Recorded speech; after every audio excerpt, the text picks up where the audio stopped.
na nakuha ko yung gown sa ukay. Nabago ng buhay ko. Hindi ba yan yung wedding gown na sinunog natin?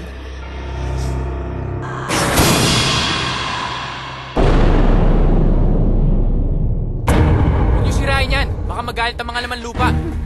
Pinuno pa ba ngayon? Yan totoo! I told you to respect this place! Hindi natin lugar to! Bakit? May mamamatay sa atin? Sinabi ko ng sinabi ko.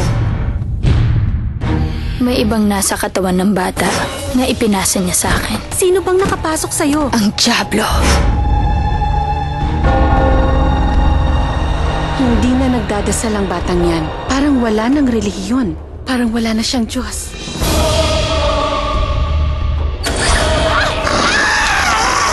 Naghihiganti na ang mga nuno.